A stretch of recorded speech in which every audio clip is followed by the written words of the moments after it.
Buhay para sa lahat. Yan ang tema ng ikalawang State of the Nation Address ni Pangulong Rodrigo Duterte. Magandang hapon mga kapuso. Ako po si Jessica Soho. Ako naman Arnold Glavio. Ito ang zona ni Pangulong Duterte. Arnold, kasabay ng paglalahad ng agenda ng nakaraang o ng kanyang administrasyon, isinumiti rin ng Pangulo ang kanyang proposed budget para sa susunod na taon. Ayon po sa palasyo, unang-una raw yan sa ating kasaysayan. Dagdag pa riyan, Arnold, pagkatapos ng kanyang SONA, magsasagawa ng press conference ng Pangulo ang presidente dito. Hindi pa niyan ginagawa sa history ng SONA, di ba? Mukhang meron pa siyang gustong sabihin. Kasi pag SONA, siyempre, legislative agenda. Pero may gusto pa siyang sabihin, o kaya gusto pa niya ipatupad ng labas na sa Kongreso. Importante ding masabi siguro, Arnold, na mangyayari po itong pangalawang SONA ng Pangulo habang nasa ilalim ng martial law ang buong Mindanao. Bunsod na rin ng mahigit 2 buwan ng giyera sa Marawi. At inaasahan natin na kasama sa SONA yung pag-uulat niya na mga pangyayari dyan sa Marawi City. At kung bakit kinakailangan hanggang December 31 o sa katapusan po ng taong ito, yung extension ng martial law sa Mindanao o sa Marawi City. Siyempre, di rin natin kakalimutan yung iba pang mas salimuot na issue na pinagdaanan po natin sa nakalipas na 1 taon ng panunungkulan ni Pangulong Duterte. Nandiyan na yan yung napakadugong giyera kontra droga. At on the positive side naman ay yung sinasabing build ng administrasyon. Pagtatayo po ng mga infrastruktura para guminhawa naman, harinawa ang buhay nating mga Pilipino. Tama. Kaya buong puwersa po nating tututukan ang pangalawang SONA ng Pangulo. Nandun po ating mga kasamahan sa Batasang Pambansa. Nandun din sila para mag-uulat sa atin ng update tungkol sa rally, ng goings on doon sa loob ng Batasang Pambansa. So loob at labas, may mata tayo dyan. Oo, unahin na po natin ang latest sa plenary hall ng Kongreso kung saan alas 2 pa lang ay nagsimula nang pumasok ang mga bisita. Hindi na natin naasahan yung nakagawian po nung nakaraan na parang may fashion show. Ay, hindi, parang tema yata red ngayon. Carpet. Although, kultura ng Mindanao, di ba? Oo, parang Mindanao-inspired daw dapat ang suot ng mga bisita. Pero hindi na raw singbongga dapat ng mga nakaraan na talaga naman yung red carpet parang may fashion show. Parang Hollywood, no? Naroon po sa Batasang Pambansa ang ating kapusong si Sandra Aguinaldo. Sandra? Yes, Jessica at Igan, tama kayo, no?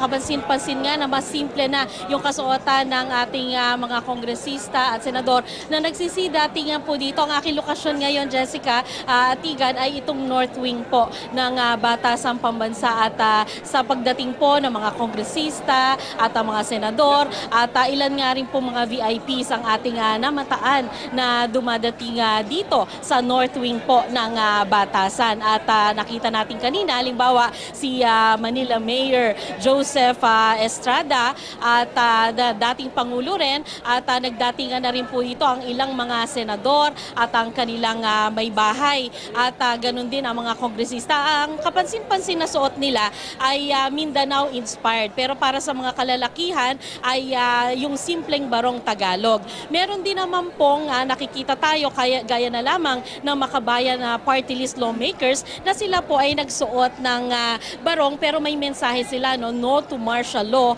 at meron din naman po silang kasamahan na merong panawagan, no, na nadikit mismo sa kanyang saya para sa kapayapaan dahil nga po nais daw po nila na magpatuloy pa rin ang peace talks. At sa ating mga panayam naman dito sa North Wing ay napansin natin na may iba-ibang expectations din ang mga mambabatas. Merong umaasa na ang tututukan ng Pangulo ay yung ekonomiya at ang pag-ahon ng marami sa kahirapan. At meron din po silang iba't ibang pananaw kaugnay naman po sa umiiral na martial law sa Mindanao at sa war on drugs. At meron pong pabor dito, meron din naman pong tutol dito. Inaasahan po, Jessica at Igan, na darating ang Pangulo ng 3:30 p.m. Tradisyon na yan, na doon yan sa rear entrance lobby ng Batasan Complex kung saan malapit yung helipad. At sa huling information nga po natin ay nakasakay sa helicopter ang Pangulo. Sasalubungin siya ng AFP Chief at Sergeant at Arms ng Senado at Kamara. Dadaan siya sa formation ng Honor Guards at saka sasalubungin ni Senate President Pimentel at House Speaker Alvarez. Pupunta naman siya doon sa tinatawag na Legislators Lounge. Ito yung dating PLLO o Presidential Legislative Liaison Office, kung saan siya mananatili hanggang doon sa 4 p.m. na siya'y magbibigay ng talumpati. Ito na po ang ikalawang sona ng Pangulo. Inaasahan na nasa 15 minutes yung kanyang speech, pero ang sabi po sa ni Secretary Martin Andanar ay sinikap na ito ay paigsiin mula 38 pages, naging 23 pages at kanina sinasabi ni Secretary Andanar na ito'y binabawasan para raw sa inaasahan na maaring mag-adlib pa o magdagdag ang Pangulo. Gayun din, Jessica Igan, inaasahan po na ilang miyembro ng pamilya ng Pangulo ang kanyang makakasama dito sa SONA 2017. Yan po muna ang pinakahuling ulat mula dito sa North Wing ng Batasan Complex. Jessica Sandra, Igan? tama ba yung dinig ko from 38 pages? Ni-reduce ito into how many 15 pages na lang lang? Yes, Jessica, binabawasan daw nila to 23 pages at gusto pa raw nila sanang paigsiin pa to 15 pages kung kakayanin dahil nung inoorasan daw nila gusto daw sana nila nasa 45 minutes lamang ang talumpati ng Pangulo at pinagbibigyan nila ng espasyo ika nga kung sakasakaling siya'y magsasalita o mag-adlib tungkol sa mga bagay o issue na malapit sa kanyang puso, Jessica. Oo, kasi kagabi ang sabi, it will be anywhere from 50 to 90 minutes. So ngayon, ang target nila 45 minutes, pero yun ay yung babasahin niyang speech. Wala pa doon yung kanyang mga adlib. Yes, Jessica, yan ang sinasabi ni Secretary Andanar sa panayam kanina at ang nais nga daw nila ay magkaroon ng space pa para kung sakali na may gusto pang idagdag ang Pangulo, impromptu ay pwede niya itong maidagdag, Jessica. Maraming salamat, Sandra Aguinaldo. Siyempre, bukod sa mga suot, mamaya, magbibilang tayo ng palakpakan din. Yun yung mga tradisyonal. Itong SONA talaga ay napaka-tradisyonal na bagay na taon-taon nang ginagawa ng ating gobyerno. So, inaabangan siguro, dyan yung speech ng Pangulo, gaano kahaba. Ano sabi hindi kasi last year, di ba, nagulat ang marami dahil yung adlib niya, dun talaga humaba. Pinakamahaba yata ang SONA yun ng isang Pangulo. Parang hindi niya yata halos binasa yung speech niya nung last year . Nagsabi nga at some point, naalala ko, tama na yan, sabi niya doon sa prompter. No? Tutukan. At ngayon, ito pa pala may bago, yung mga delegates, yung mga diplomat, may ano na sila, parang interpreter, may susuotin silang headphones. So, tutukan din po natin ang mga behind the scenes ng SONA 2017. Ito yung pinag-uusapan ho namin ni Arnold. Ito, pampabuenas ito.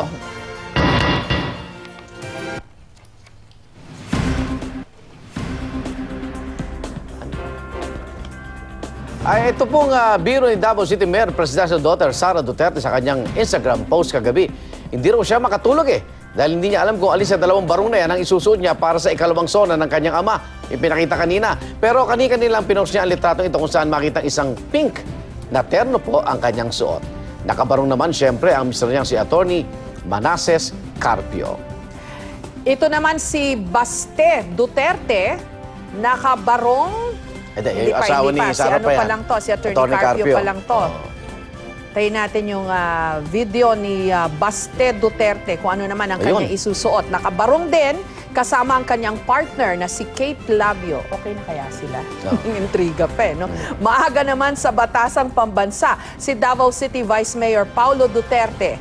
Kasama niya sa litrato si House Speaker Pantaleon Alvarez. Dumating na rin po sa batasan ang kapatid ng Pangulo na si Bong Duterte. Samantala, nagpakuha naman si DPWH Undersecretary Attorney Karen Jimeno kanina umaga kasama si Pangulong Duterte at yan ay nakuha ng DCWB reporter na si Nipa Rabelo, ang 2 taon na raw na partner ni Senate President Coco Pimentel na si Catherine Yu. Ayan, sa Senado po yan kanina.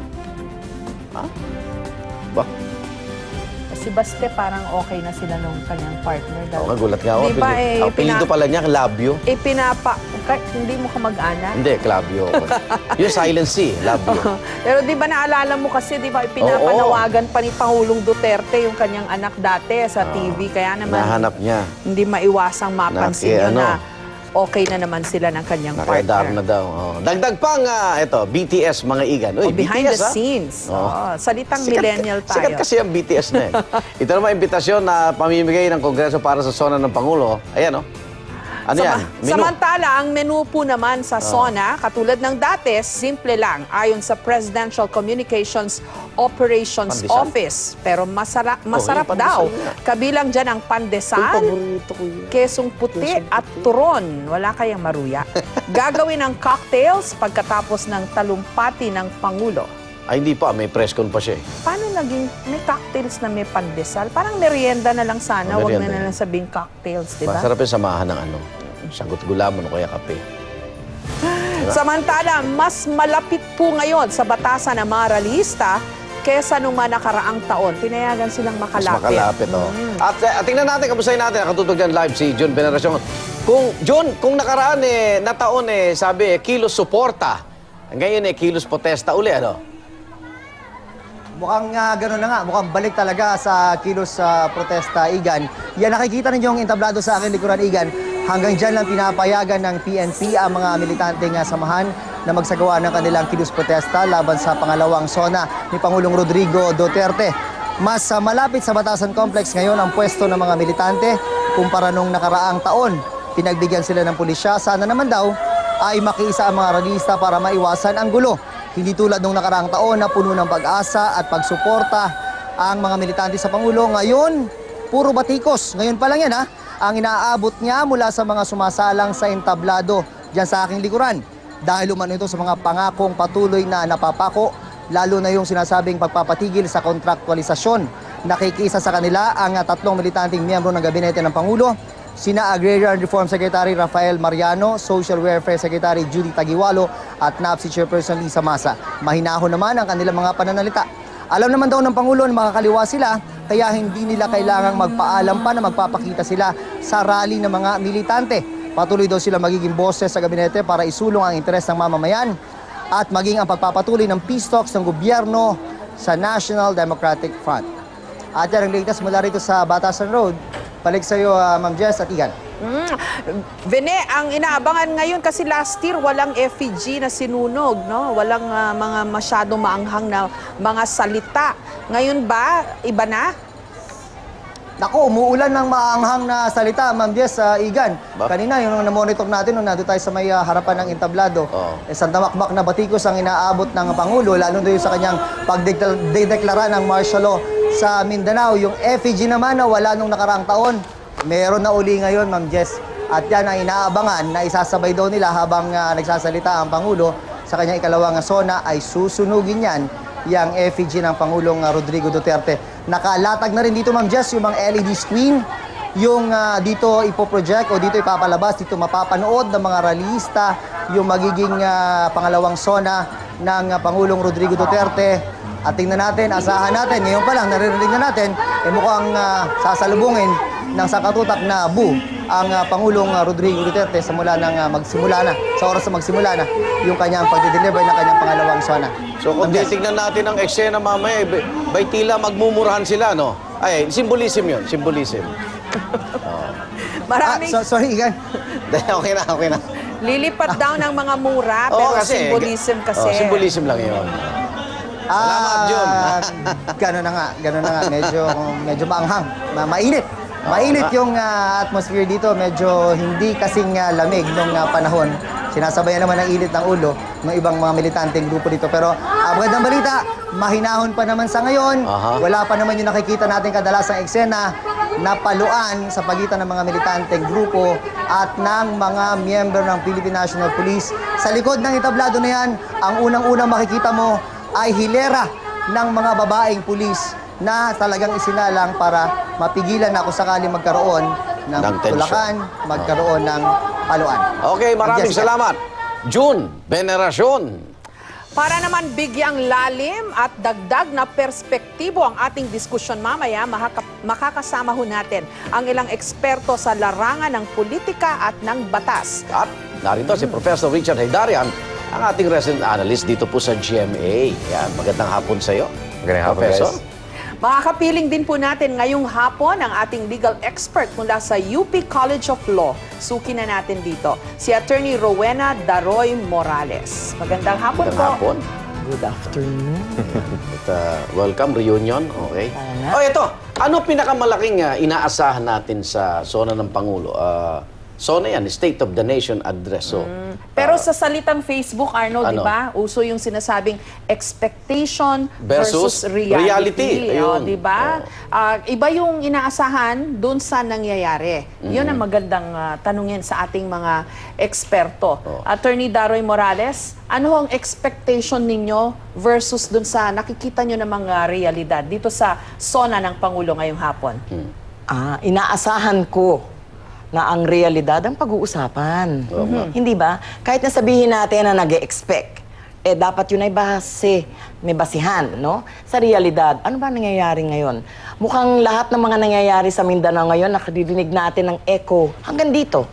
Sa Luzon hanggang sa taas, naririnig natin na napakalakas from our eyes, sa ating pandinig, sa ating pakiramdam. Kaya ang inaasahan natin, kung ano man ang mga pinaplano, kung ano man ang sinasabing nangyari, base naman sa tinatawag nating realidad. Tandaan natin, ang realidad ngayon ay base na sa kung anong nangyari kahapon.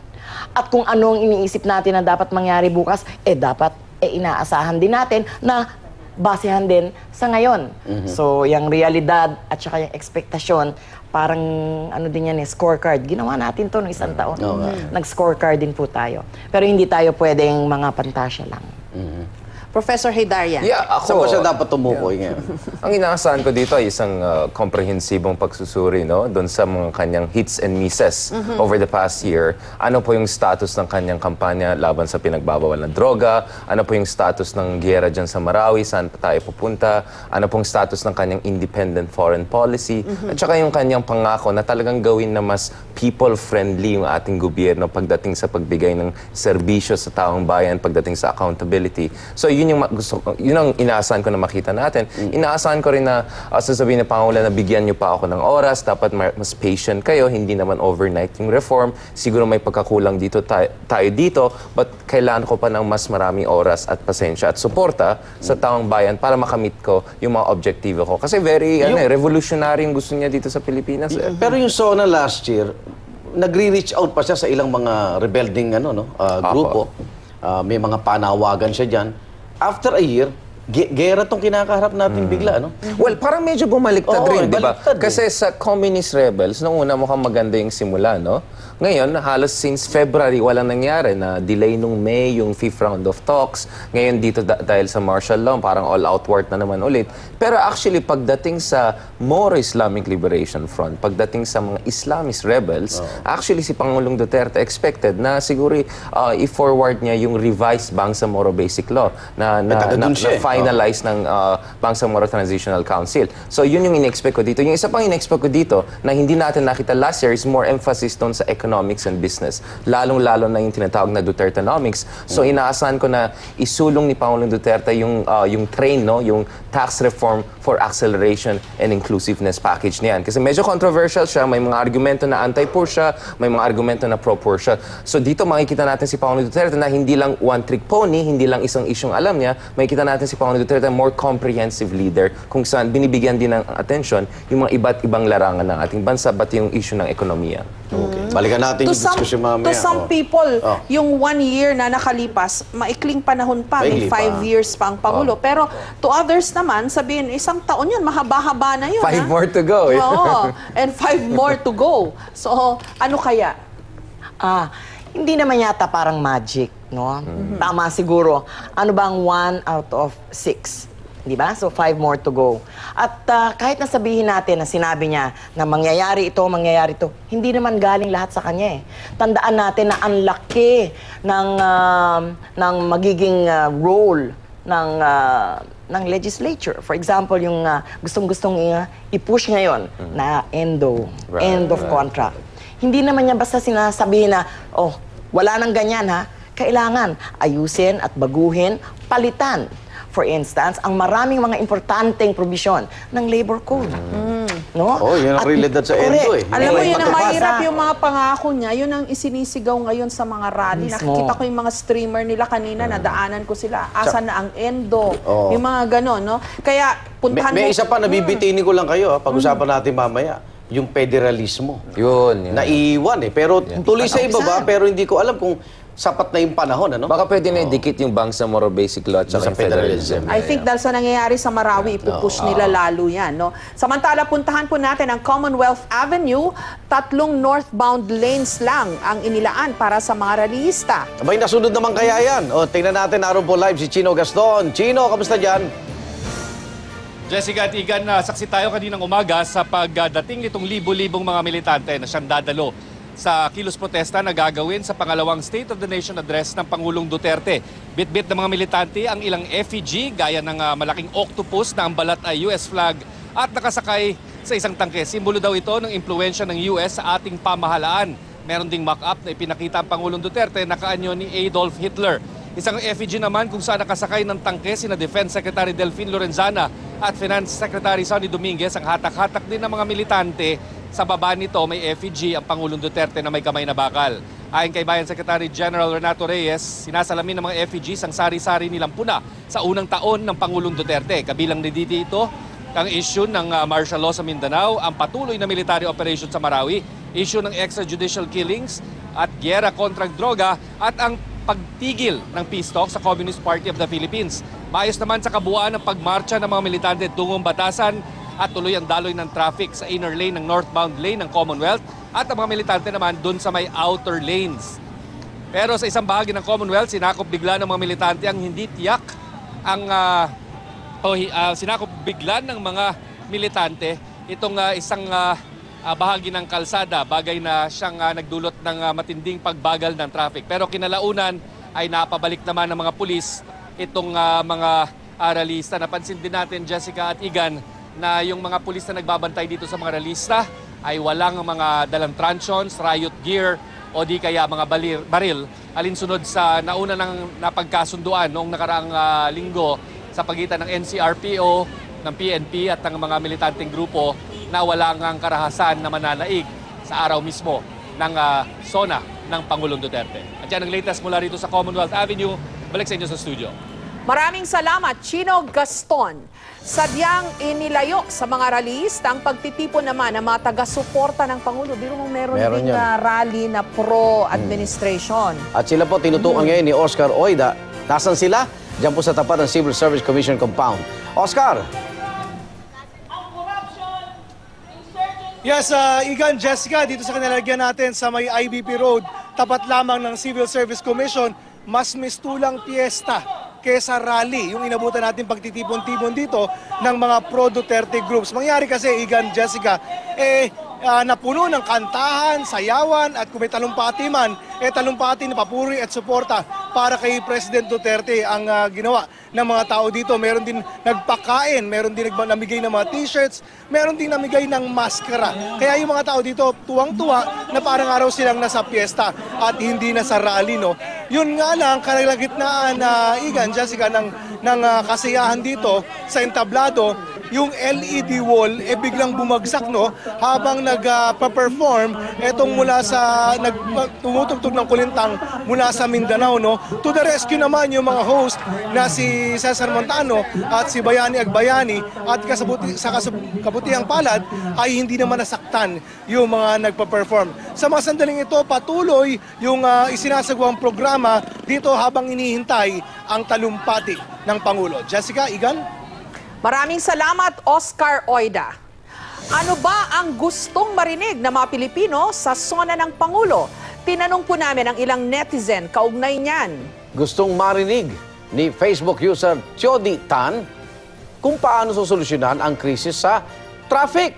Sana lang kumuha ng mga technical professionals para dyan tulad ng mga traffic at transportation engineers. Ang gusto naman ni Michael Placido, free college education, mas maraming trabaho at mas mabilis na internet speed. Kay Arnaldo Guzman naman, ang gusto niya maipasa ng death penalty bill. Tsaka sana, papasukin daw ng Pangulo ang mga investors na magtatayo ng mga bagong internet. Sabi naman ni Myra Millena, sana po sabihin niya na hindi siya magmumura. Good luck. Dahil marami raw kabataan ang nakaabang at nakikinig sa kanya. Kayo rin po maaaring lumahok sa aming diskusyon, mag-post sa Facebook, mag-tweet o mag-upload ng litrato sa Instagram. Gamitin lang ang hashtag SONA2017. Meron na kayang mura ngayon o wala? Mahirap Bukod sa palakpak, yun din inaabangan. Last year, parang hindi siya yung pagwala. nagmura siya, no? Very emotional, passionate. Yan. Handa na rin sa SONA 2017 si Vice President Leni Robredo. Kita sa larawang ito ang Vice Presidente kasama ang kanyang anak na si Trisha Robredo. Mga kapuso, para naman sa iba pang detalye kaugnay ng SONA ni Pangulong Duterte, maaari po kayong bumisita sa GMA News Online. Pumunta lang sa www.gmanews.tv/SONA2017. Meron po diyang na mga datos kaugnay po ng estado ng ating bansa. Huwag kayong bibitiw mga igan, magbabalik ang ating special coverage. Ito po ang SONA ni Pangulong Duterte.